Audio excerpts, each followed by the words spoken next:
y señores, en el marco del 36º aniversario de la Fundación Libertad, sube a este escenario el señor presidente de la Nación Argentina, doctor Javier Milei.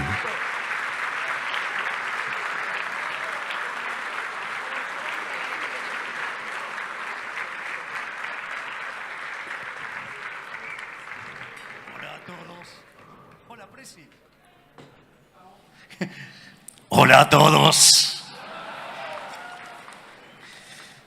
Si no, no soy yo. Bueno, buenas noches. Muchas gracias a la Fundación Libertad por permitirme ser parte de esta reunión, que además honrado por tantas personalidades como el presidente Macri, como el presidente Lacalle Pou, como el presidente Aznar. Así es que la doctora Bullrich, genia Patricia. Así que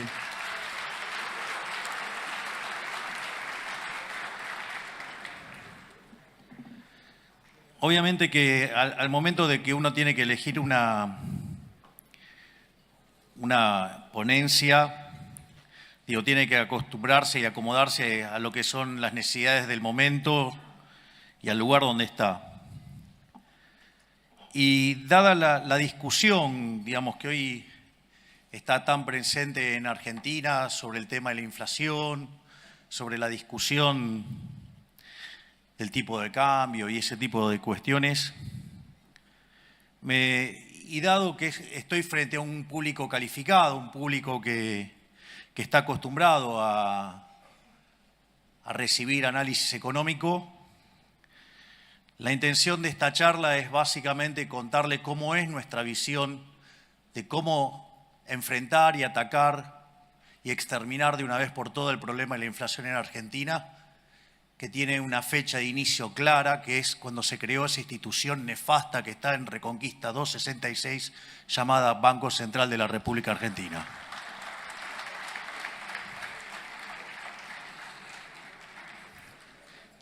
Por otra parte, por ende, la presentación se llama Dineros, Precios, Política Monetaria e Inflación.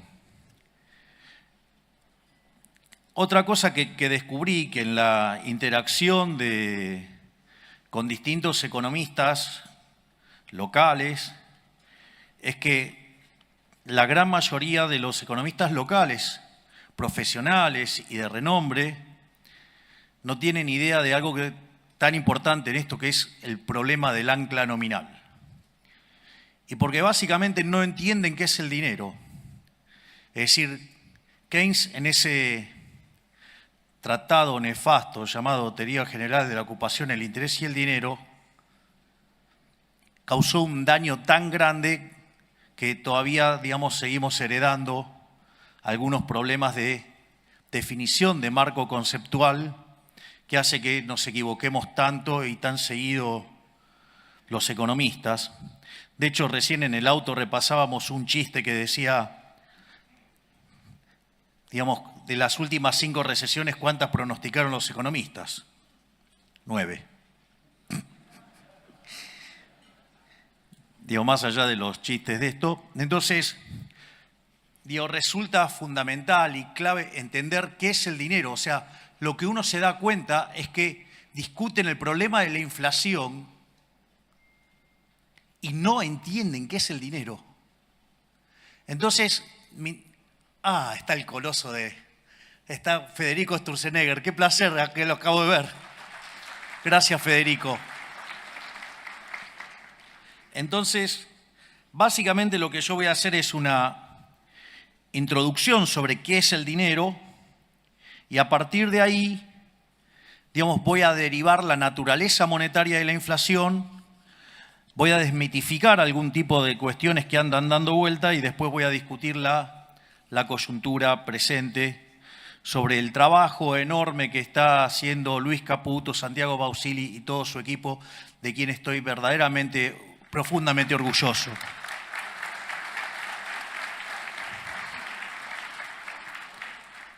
Entonces, lo primero es Si no hubiera dinero, ¿cómo sería la economía? Bueno, la economía sería una economía de trueque, donde se intercambian bienes por bienes. Ahora, en una sociedad chiquitita eso no es en principio un problema, pero en una sociedad más grande sí es un problema, porque ustedes tienen un problema que se llama la doble coincidencia. Es decir, ustedes tienen que encontrar a alguien que quiera comprar lo que ustedes tienen y al mismo tiempo, digamos, machear la venta, digamos, o sea, que además quiera lo que ustedes tienen. Por lo tanto, ese proceso se hace muy, muy difícil. Pero al margen de que ese proceso sea extremadamente difícil, aparece un segundo problema, que es el problema de la indivisibilidad. Porque sí, yo puedo querer comprar pan, el panadero quiere comprar el servicio de análisis económico, pero digamos, o sea, la cantidad de kilos de pan que me tiene que dar, digamos, para que yo le hable, no sé, una hora de economía, no me apea. Al menos hoy. Y espero que después de mi paso por la presidencia, muchísimo más. Porque tengo que seguir laburando después. Entonces, ahora, frente a esa situación, digo, el hombre no se quedó llorando. O sea, no es que se puso a llorar en un rincón, digo, y lloraba por el problema de la doble coincidencia y la indivisibilidad. Le buscó la vuelta y descubrió que había bienes que se intercambiaban muchísimo más que otros. Es decir, entonces, no es que compraba esos bienes que se intercambiaban mucho porque en principio los quería tener, sino que los adquiría para poder usarlo de medio indirecto para comprar otros bienes. Es decir, la idea del bien de intercambio indirecto. Es decir, y cuando aparece el bien de intercambio indirecto, lo que está apareciendo ahí es justamente el dinero. Es decir, ese bien que oficia como bien de intercambio indirecto, justamente ahí nos encontramos con la aparición del dinero. Entonces, por ejemplo, cuando el hombre era nómade, el primer dinero que apareció, ¿cuál era? El ganado. ¿Por qué? Porque el ganado era lo que comían y como eran nómades, les permitía moverse con el ganado. Consecuentemente, usaban el ganado como moneda. Después el hombre se volvió sedentario, entonces descubrieron que había otras formas más eficientes de utilizar dinero. Entonces, por ejemplo, una de las cosas que consumía mucho el hombre, que era el pan. Entonces, ¿qué empezaron a usar como bien de intercambio indirecto? El trigo.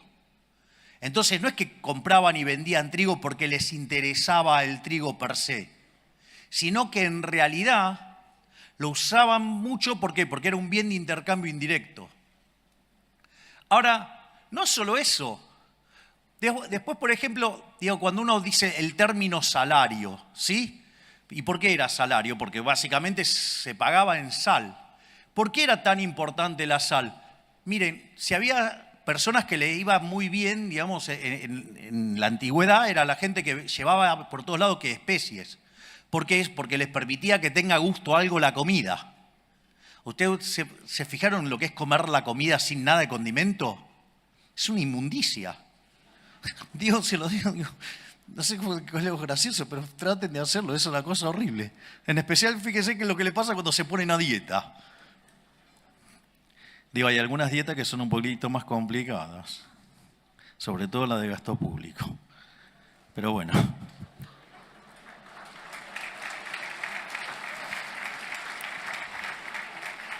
Ahora,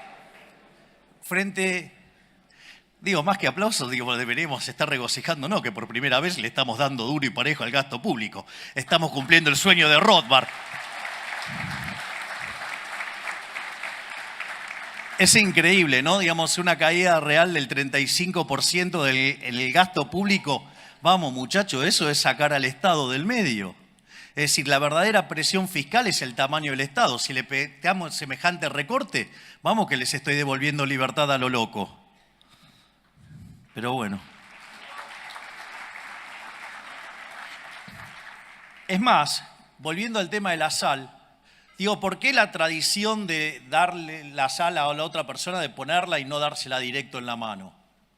Porque dicen que si no sería mala suerte. ¿Y cómo era el tema del pago? Digo, venía el tipo con un saco, imagínense, entonces le pagaba con un saco de sal. Imagínense si cuando ustedes estaban manipulando la sal, se caía y era mala suerte, era una pérdida instantánea seguro. En ese contexto, por eso digamos que se apoyaba la sal y se pesaba y ahí se hacía el intercambio. Ha habido otras monedas, como ser el tabaco. Es más, cuenta una historia Milton Friedman en una de sus conferencias que dice que en la Alemania, digamos, después de la Segunda Guerra, cuando viene la hiperinflación, usaban clavos, usaban coñac, y dice que es la definición de dinero líquido más líquida que había conocido. O sea, había encontrado el verdadero M1. Digo, chistes de economistas, no se hagan problema. O sea, la próxima charla vengo con los subtítulos. Entonces, básicamente, ahora, ¿cuál era el problema con todo ese tipo de dineros que habían aparecido? O sea, que eran mercancías, o sea, que tenían un valor de uso como mercancía, pero también servían para hacer transacciones. Entonces, y eso oficiaba como dinero. O, digamos, cuando trabajamos en microeconomía y empezamos en equilibrio general, hablamos de numerario. Ahora, ¿cuál es el problema, digamos, de ese tipo de monedas? Bueno, que uno no vive un solo periodo. O sea, podían oficiar de unidad de cuenta, podían oficiar de medio generalizado de pago, pero ¿qué pasa? No preservaba el valor. Y como la economía, digamos, afortunadamente no es de un solo periodo, sino que es intertemporal, que incluye varios periodos, se degradaba con el tiempo. Es decir, como si tuviera tasa de interés negativa. Entonces, ¿qué es lo que descubrió el hombre? El hombre buscó los metales. Y así es como aparecieron dos monedas, que es el oro para las transacciones grandes y la plata para las transacciones más chicas. Entonces, vean que lo más importante de todo esto, o sea, ¿para qué hago toda esta historia de por qué aparece el dinero, cómo aparece el dinero? Para entender que el dinero es un bien de intercambio indirecto. Es decir, y al ser un bien de intercambio indirecto, ¿qué quiere decir? Que su demanda es una demanda derivada. Es decir, yo no demando dinero para llevármelo al traje de madera. Si yo demando dinero para hacer transacciones y básicamente quiero utilizar ese dinero, ¿sí?, para financiar un sendero de consumo a lo largo de toda mi vida. Es decir, por eso uso dinero. Ahora, si yo, entonces, el dinero tiene esa connotación, esa característica, ¿de qué depende entonces la demanda de dinero? Y ahí es donde nos empezamos a encontrar con estos problemas. Porque si yo lo estoy definiendo de esta manera, la demanda de dinero tiene como contraparte el sendero intertemporal de consumo, es decir, mi programa de consumo a lo largo de toda mi vida. Ahora, y si yo me pongo a derivar la demanda de consumo de cada uno de estos bienes, que es lo que va a determinar como contraparte la demanda de dinero, ¿de qué depende esa demanda de bienes de consumo? Y en el fondo, esa demanda de bienes de consumo van a depender de lo que, en paz descanse, decía Robert Lucas Jr., que depende de los parámetros profundos. Es decir, depende de las preferencias, depende de la tecnología y depende de las dotaciones. Digo, por lo tanto, si las dotaciones están dadas, las preferencias están dadas y la tecnología, digamos, es un caso, digamos, sin que se haga alguna suposición sobre el progreso tecnológico, que digamos, también está dado y si lo quieren asumir, digamos, lo van a poner dentro del modelo. En el fondo, como diría un físico, en condiciones normales de presión y temperatura, la demanda de dinero debería ser una cosa absolutamente granítica que tiene como contrapartida mi sendero intertemporal de consumo que depende de los parámetros profundos que son datos dados. Esto es un tema demasiado interesante porque, digo, ¿qué es lo que sucede? Porque si entonces la demanda real de dinero, que es esto que acabo de decir y que sin presencia de ese ente nefasto que emite papelitos, digo, debería ser una cosa bastante dura, granítica. Y eso debería igualarse a los saldos reales, es decir, la cantidad de dinero dividido el nivel de precios. Entonces, fíjense que ahí ustedes se encuentran con la teoría monetaria de la inflación, porque ustedes van a determinar que el nivel de precios va a venir dado por el cociente entre la oferta de dinero y la demanda de dinero. Y ahí, cuando ustedes incrementen la cantidad de dinero, lo que van a hacer es determinar el nivel de precios. Es lo que se llama el problema del ancla nominal. Es más, cuando ustedes derivan las funciones de demanda de cada uno de estos bienes, como son, digamos, homogéneas de grado cero, digamos, ustedes determinan los precios relativos. Y al determinar que el dinero es el numerario, lo que hace el Banco Central es que queden todos los precios determinados en dinero, es decir, determina la escala nominal de la economía. Es decir, el famoso ancla nominal, es decir, la forma en la cual yo estoy anclando el nivel de precios es fijando la cantidad de dinero. Entonces, si desde que asumimos en diciembre la base monetaria está constante, pese a que compramos 15.000 millones de dólares, pese a que se nos dispararon los puts, pese a que tuvimos que pagar los pasivos remunerados, la contracción por BOPREAL y la contracción por superávit fiscal ha sido tal que compensó todo eso y dejó la base monetaria constante. Por eso está bajando la inflación.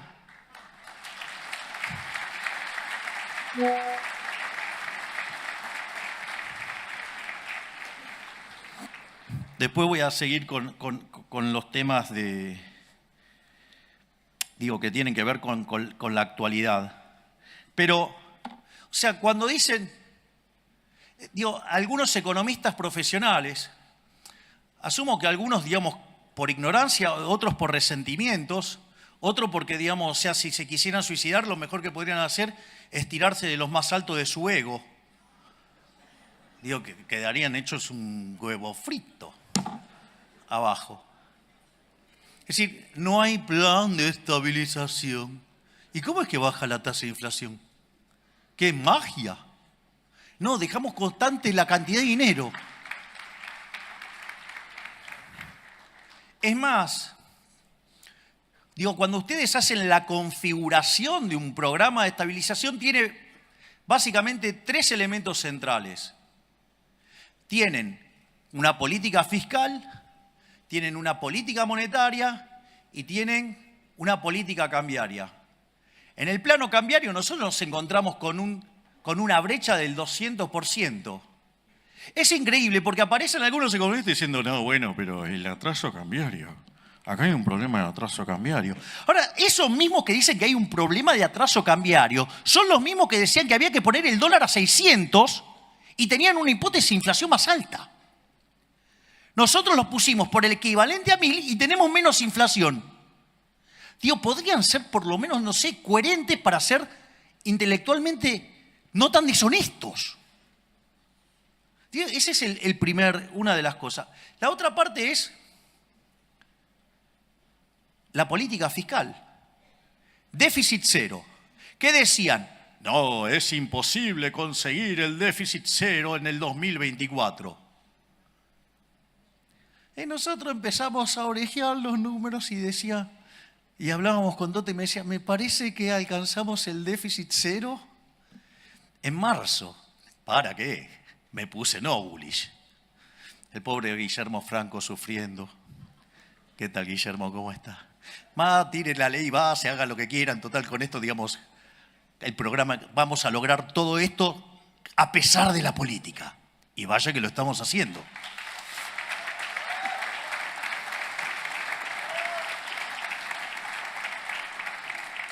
¿Y con qué nos encontramos? Que eso que era imposible, lo logramos en el primer mes.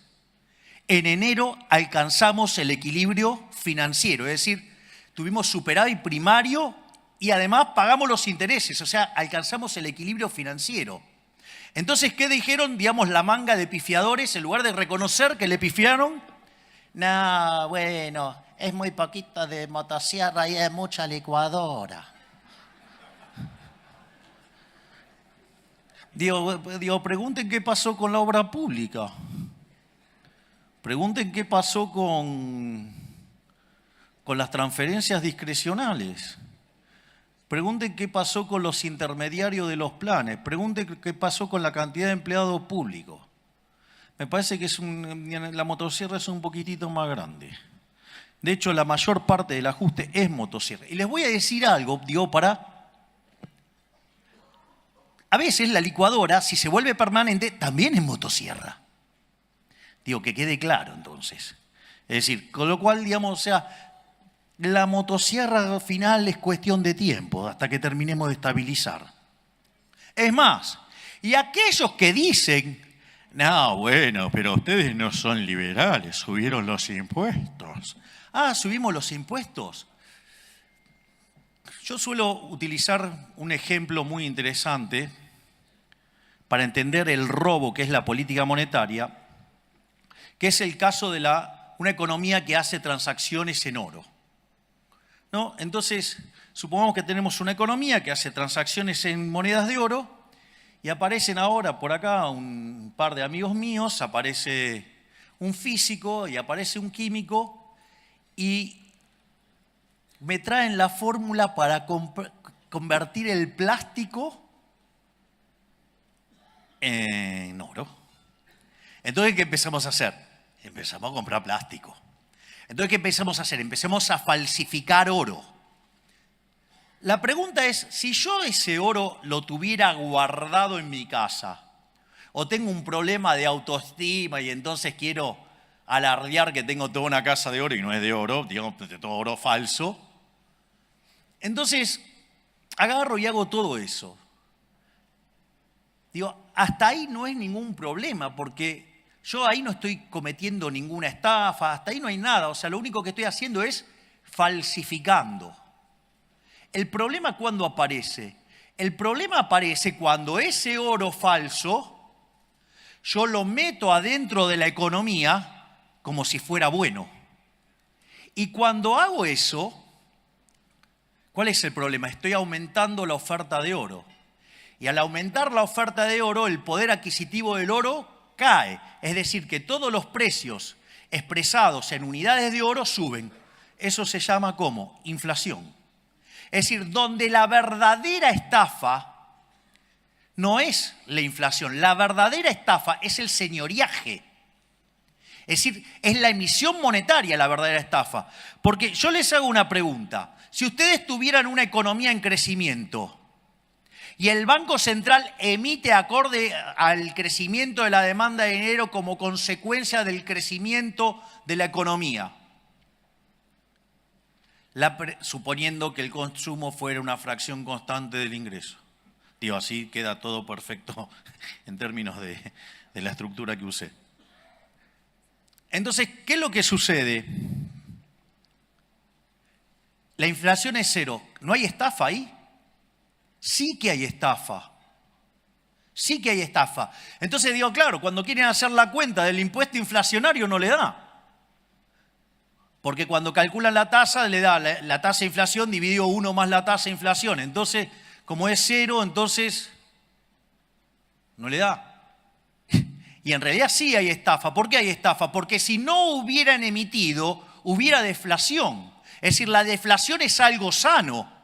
Es decir, la deflación, de hecho, para los clásicos que se dedicaban a mirar todo el día qué estaba pasando en la economía y después escribían, para ellos no eran un problema. Por eso recomiendo enfáticamente un libro maravilloso de Philippe Bagus que se llama Defendiendo la deflación. Lo que pasa es que cuando hay deflación, hay algunos que ganan y hay otros que pierden. Bueno, si, tienen más exposición los que pierden y bueno, claro, entonces, la deflación es mala. Pero no es mala, porque deriva, de hecho, del propio crecimiento económico y implica devolverle recursos a la gente. Ahora, entonces, esto quiere decir que la verdadera estafa es la emisión monetaria. Esto es muy interesante porque el gobierno delincuente que nos precedió, en los 4 años de gobierno emitieron 28 puntos del PBI, manga de chorros.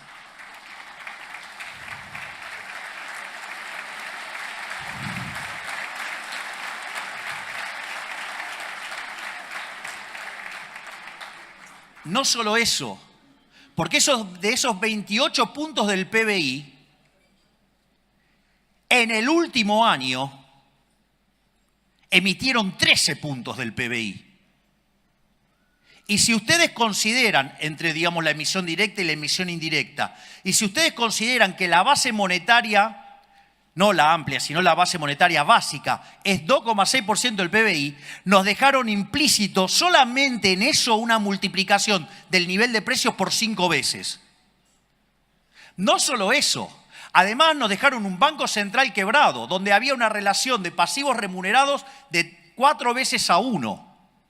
No solo eso, sino que además nos dejaron sobrante monetario. Claro, cuando ustedes hacían toda la cuenta, digamos, básica, eso daba que nos íbamos a encontrar con una inflación en torno al 15.000%. Digo, ese chico, el soviético, el que está en la provincia. Ya no es una exageración. Eso era una exageración, decía, eso no pasa. Y la realidad es que cuando nosotros, digamos, entramos en diciembre, en la primera semana, los precios venían creciendo al 1% diario. Eso anualizado daba 3.700% anual. Dicen, no, pero si sumo 1 más 365 veces me da 360. O sea, ni siquiera saben el cálculo de cómo es la inflación, que es una exponencial. Así estamos. Después, cuando ustedes toman las 2 primeras semanas, porque digamos, el gobierno anterior había dejado un montón de controles de precios y los liberaba todo justo antes de que asumiéramos nosotros. Ahí la inflación se aceleró al 7.500% anual. Y hay algunos caraduras, hay colegas intelectualmente deshonestos que niegan que había una hiperinflación plantada, que niegan que había un potencial de hiperinflación de en torno al 15.000%. Y cuando ustedes toman la inflación mayorista, la inflación del mes de diciembre mayorista dio 54%.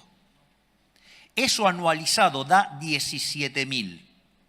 Es decir, nosotros asumimos con una tasa de inflación mayorista corriendo al 17.000%. Y esa inflación que corría al 17.000%, es decir, al 54% mensual, dada la obra enorme que está llevando a cabo todo mi equipo, hoy esa inflación mayorista es del 5%. Es decir, la bajamos en 90% al ritmo al que crece la tasa de inflación. Y no tenga duda que la vamos a exterminar.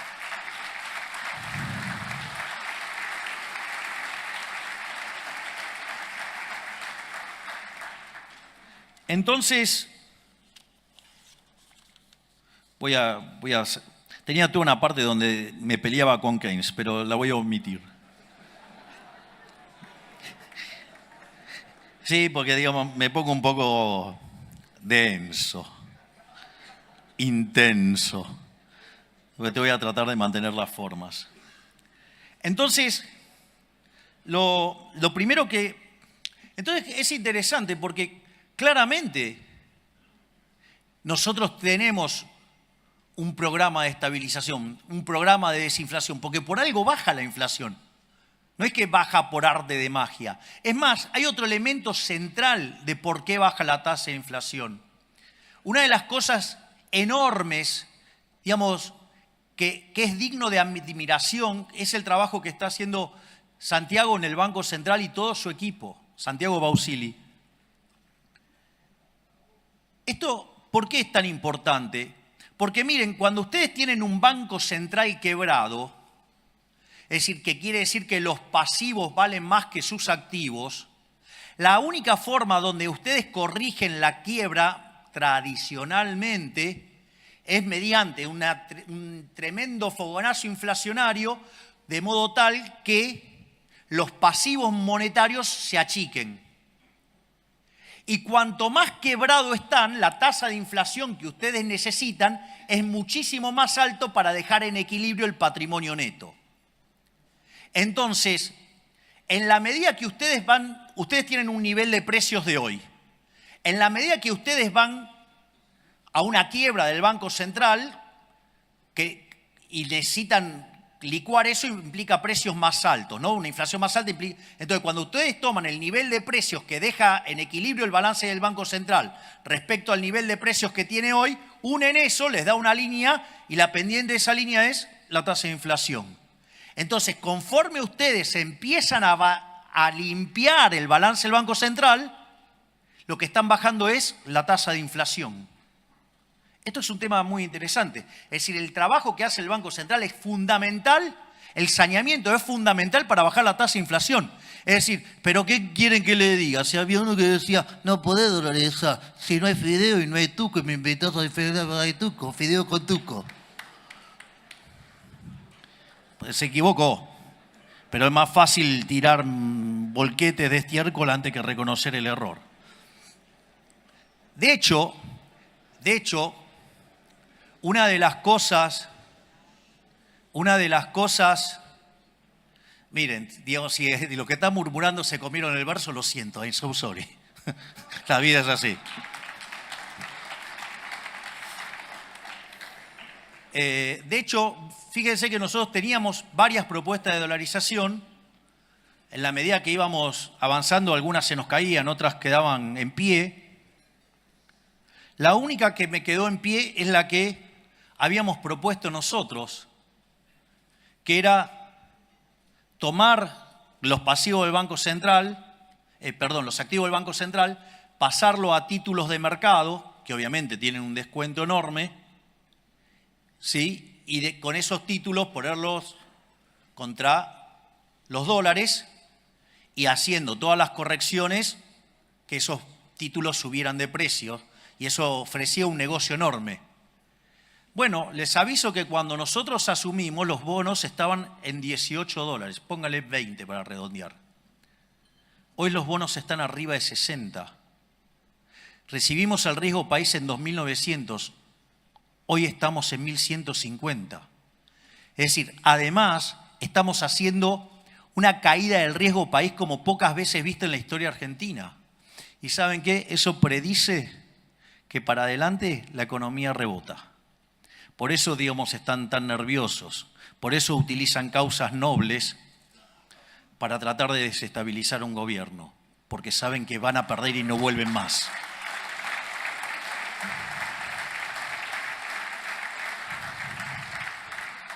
Por lo tanto, fíjense que cuando nosotros recibimos ese déficit monumental de 15 puntos del PBI, 5 en el Tesoro y 10 en el Banco Central, hoy entre el ajuste que hicimos en el Tesoro y el ajuste que lleva hecho el Banco Central, de 15 puntos lo bajamos a 13.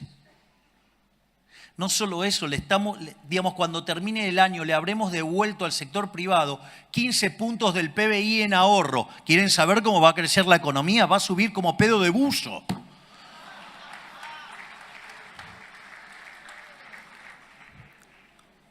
Pero no hay ancla nominal, menos mal. Bueno, eso, entonces hay un ancla, el caso, del ancla nominal, que es cuando ustedes fijan la cantidad de dinero. Obviamente que no es la única forma de anclar. Hay cosas que verdaderamente a mí me parecen divertidas, ¿no? Porque vienen economistas y dicen, no, bueno, porque no hay un plan integral, porque debería definir la matriz productiva de los próximos, 5 años. ¿Qué quieren? ¿Un plan quinquenal? No soy Leontiev. No soy un comunista, soy liberal libertario. Creo en la libertad. Creo que eso lo tienen que determinar los empresarios, no un burócrata, fatalmente arrogante desde una oficina.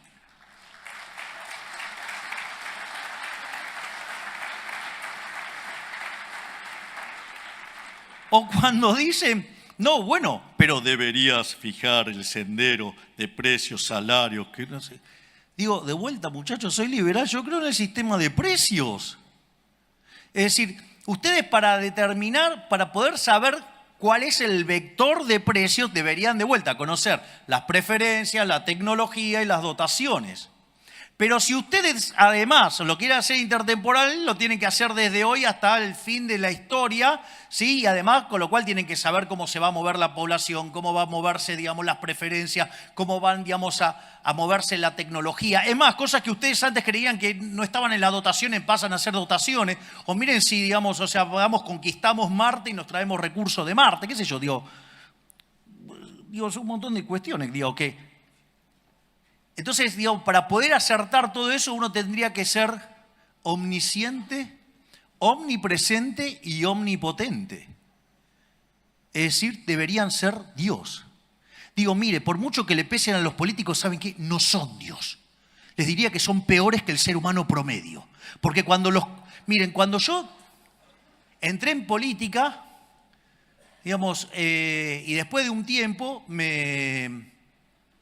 me preguntó un periodista, así de manera media agresiva, me dijo, bueno, pero usted, digamos, que entró en política y se vive quejando de los políticos, ¿y qué piensa ahora?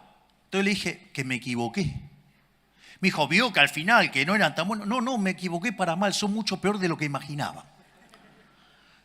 Entonces, digamos, o sea, por eso el sistema de la libertad funciona mucho mejor, porque, digamos, o sea, estas, digamos, decir que son monos con navaja es insultar a los monos.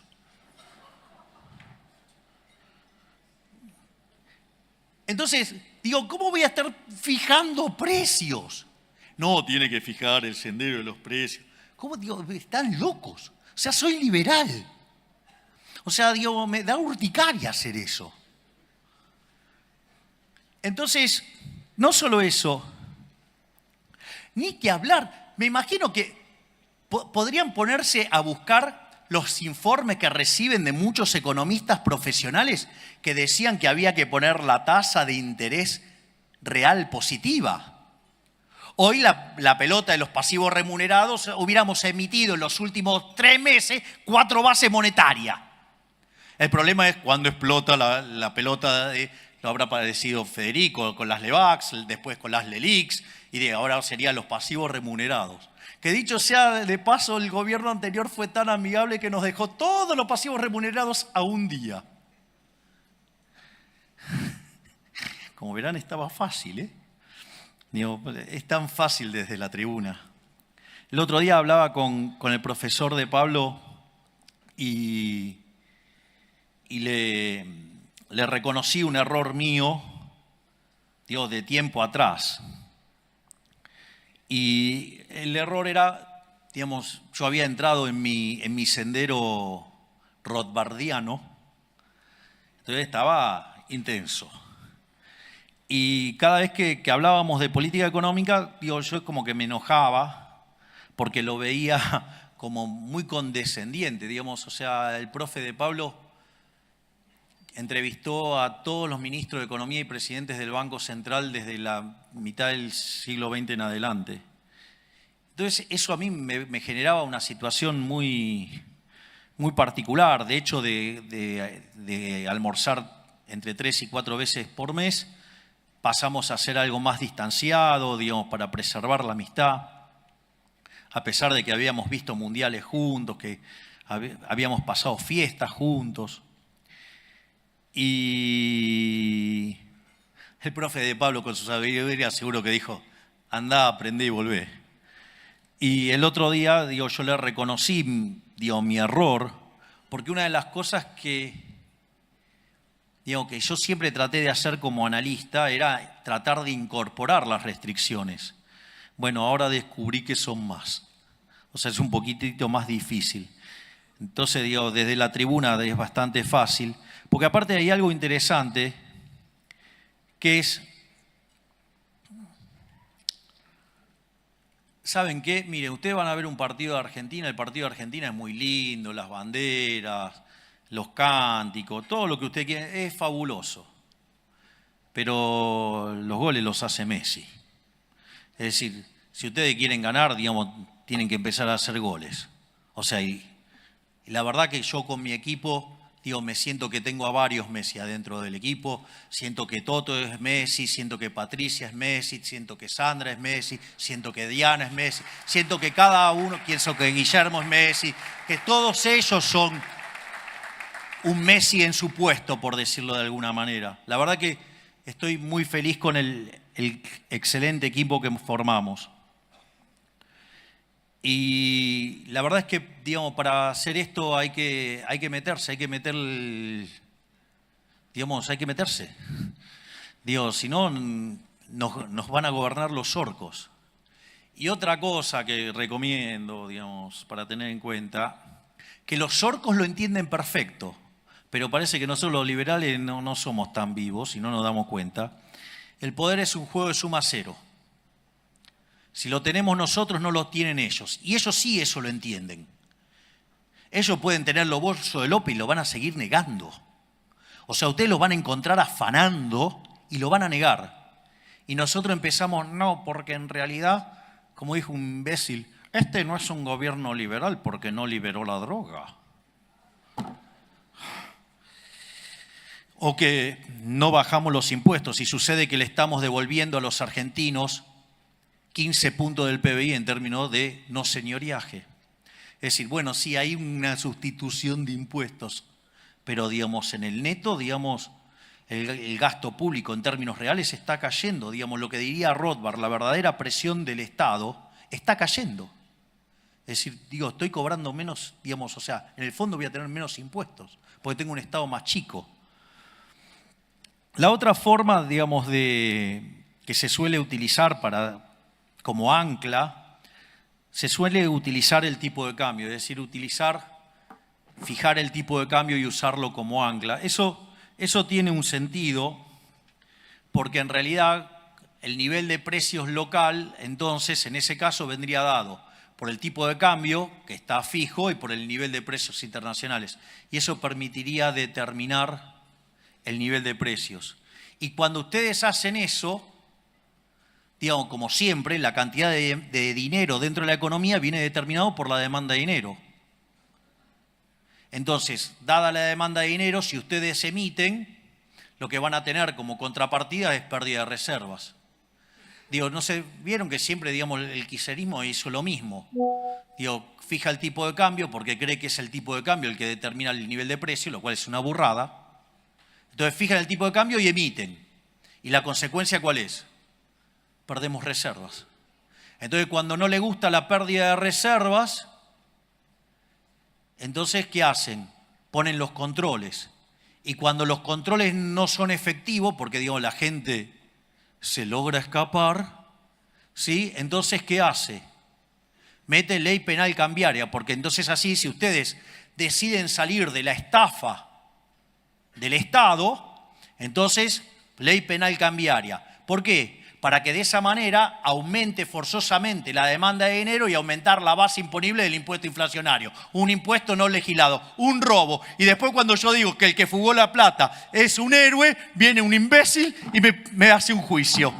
Es buenísimo. O sea, el chorro acusando al honesto. Más claro, imposible. Por eso no es que casualidad que tengamos 100 años de decadencia. Si tenemos la cabeza quemada de socialismo en la sangre.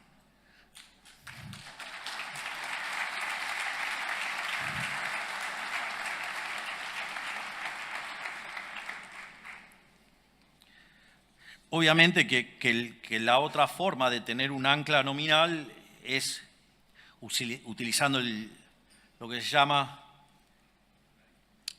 el sistema de metas de inflación. Pero ahí digamos, el ancla es una cosa más complicado porque en rigor, si ustedes lo quieren pensar en términos de cantidad de dinero, no lo tienen. ¿Por qué? ¿Cuál es el problema? Porque si estoy fijando la tasa de interés, entonces no fijo la cantidad de dinero. Y si no fijo la cantidad de dinero, no puedo fijar el nivel de precio. Entonces tengo lo que se llama un problema del ancla nominal. Y eso se resuelve ¿de qué manera? Cuando tengo las expectativas de inflación al tener, digamos, determinados los precios esperados, entonces, si las expectativas están ancladas, puedo determinar los precios de hoy, puedo determinar la demanda de dinero y al determinar la demanda de dinero, determino la cantidad de dinero y el sistema queda anclado. Eso sí, digamos, hay que tener ancladas las expectativas. Miren, yo creí que tener un banco central que hiciera las cosas bien, digamos, era posible.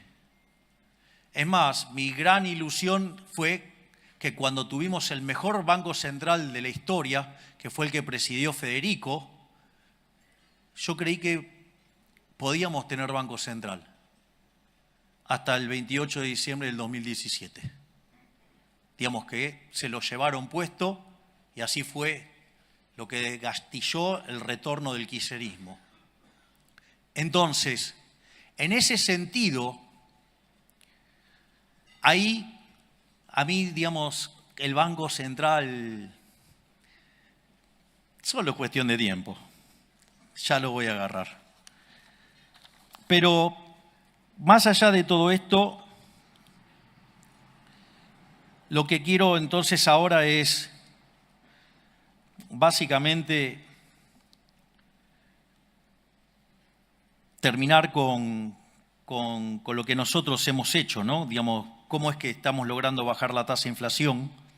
Y básicamente, de vuelta, como dije antes, un programa de déficit cero, donde atacamos de cuajo el gasto público, donde obviamente que en la primera parte sobrereaccionamos y el ajuste equivale. Digo, ¿ustedes escucharon lo del otro día, lo del títere? Fue increíble, diciendo, ay, qué ajuste insignificante. Dejó un déficit de más de 5 puntos del PBI. Nosotros lo llevamos a 0,2 positivo y si lo teman en términos anualizados, hicimos un ajuste de 7 puntos del PBI. Y el caradura dice, resultado insignificante. Les cuento que en los últimos 123 años de historia, Argentina tuvo déficit en 113. Quiere decir que tan fácil lo que estamos haciendo no era.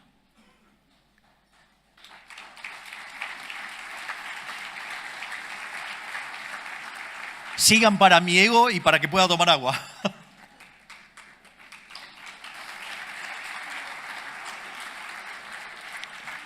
Por otra parte, el saneamiento del Banco Central hizo que de tener un déficit cuasifical de 10 puntos del PBI, digamos, hoy ya está en 4 y va camino a 3. Es decir, cuando vengan las próximas tasas de inflación y volvamos a bajar la tasa, otro punto más le vamos a echar. Entonces, cuando ustedes computan lo que ajustamos en el Tesoro y lo que ajustamos en el Banco Central, ya llevamos ajustado de los 15 puntos, 13 puntos. No existe registro histórico en la historia de la humanidad de un ajuste de semejante calibre en 3 meses. Pero no solo eso, sino si ustedes se fijan, tanto los analistas como el Fondo Monetario Internacional, cuando nosotros llegamos, estaba esperando una inflación del 250%, digo, para Argentina, en un caso optimista. Bueno, hoy el fondo espera que Argentina, la inflación este año cierre en 150%. Para que cierre en 150%, de acá a fin de año la inflación promedio tiene que ser del 5,5%.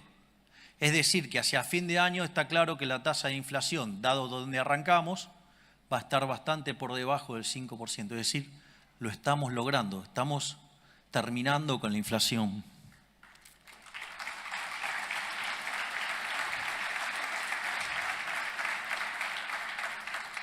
Es más, no solo eso, sino que además el fondo siempre suele ser como muy agresivo en las proyecciones. Esta vez se quedó corto con el ajuste y se quedó corto, digamos, con el tema de la inflación porque está bajando más rápido. Es decir, siempre que parecían ser el cuco de las cosas que proponían, nosotros las estamos haciendo mucho más rápido. Por otra parte, hay otra digresión, digamos, que tiene que ver con el tipo de cambio real. Sobre el inicio de la presentación mencioné el tema de algunos que son muy deshonestos intelectualmente diciendo que el tipo de cambio había que ponerlo en 600 y la tasa de inflación le daba más alta, y ahora se quejan por un tipo de cambio de 1000 y empieza, no, porque hay apreciación cambiaria, hay apreciación cambiaria. Ahí hay también, digamos, hay una respuesta a esto, digamos, también con mucha sabiduría del profe de Pablo. Es decir, una cosa es hacer economía, otra cosa es hacer aritmética. Y hay mucha gente haciendo aritmética y poca economía. Aviso que no todos cometen este error. Digamos, les espoleo el resultado. Lo que dice Arriazu tiene razón. Ahora voy a explicar. Arriazu dice que Argentina, si estabiliza, dado la estructura fiscal que tiene, va a convivir con una moneda muy apreciada.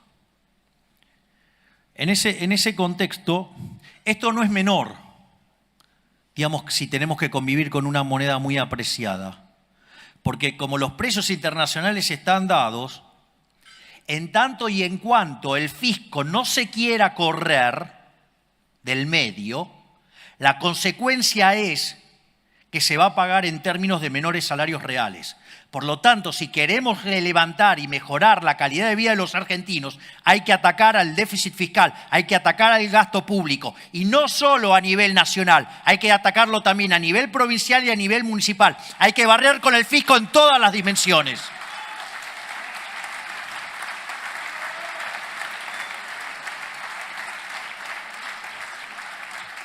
Esto es, la fuente de nuestro empobrecimiento, la fuente de que la gente no le alcance la guita, la fuente de que haya tantos pobres, tantos indigentes y que haya un montón de argentinos cagándose de hambre, es culpa de los malditos políticos que no quieran bajar el gasto público.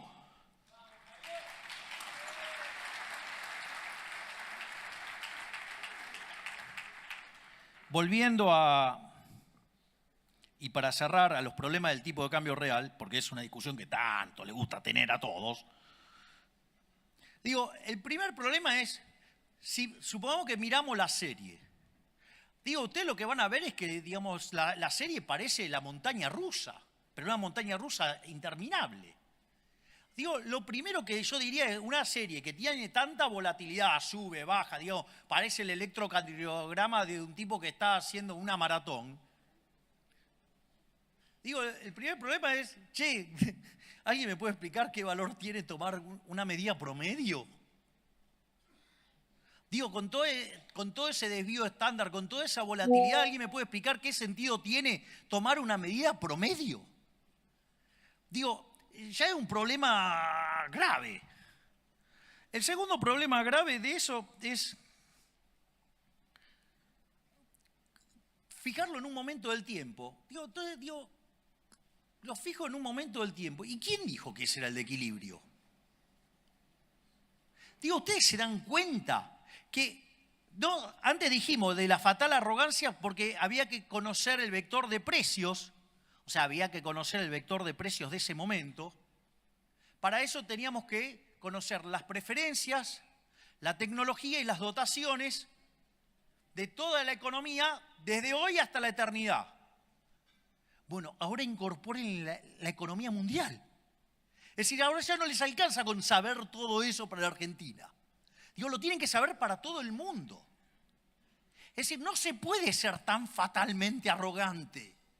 Y no solo eso, el disparate, digamos, o sea, se corona de manera superlativa, cuando además, digamos, eso les daría poder explicar las condiciones de oferta y demanda de todos los bienes de todo el mundo en un momento del tiempo. Esto quiere decir que ustedes me pueden decir que, no sé, que el tipo de cambio real que estaba en la fecha, no sé cuál es el que más usan los informes ahora, no sé, digo, no sé, supongamos, no sé, por decir algo, 2007, no sé, digo, no lo estoy diciendo, lo estoy diciendo así aleatoriamente.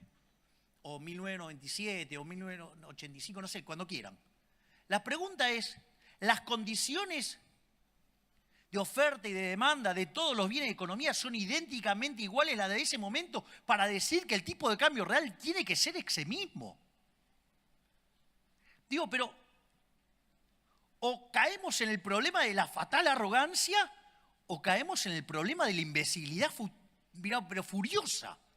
Digo, no sé, les gusta tanto el centrismo idiota, digo, porque ya que lo quieren que lo apliquen y lo hagan de esa manera. O, digamos, lo que yo sugiero, agarren toda la teoría neoclásica, un montón de pedazos, hay que tirarla de vuelta y hay que volver a abrazar la economía austríaca, que son las que verdaderamente abrazan las ideas de la libertad. Así que muchísimas gracias y les voy a decir algo. ¿Saben qué? A pesar de la política, lo vamos a lograr. ¡Viva la libertad, carajo!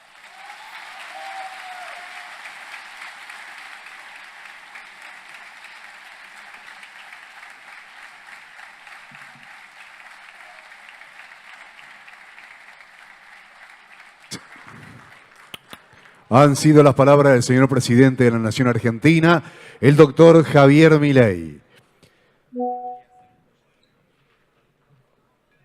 El señor presidente se ha acercado a la mesa central para saludar a las autoridades que lo acompañan desde este sector, siempre acompañado por el señor presidente de la Fundación Libertad,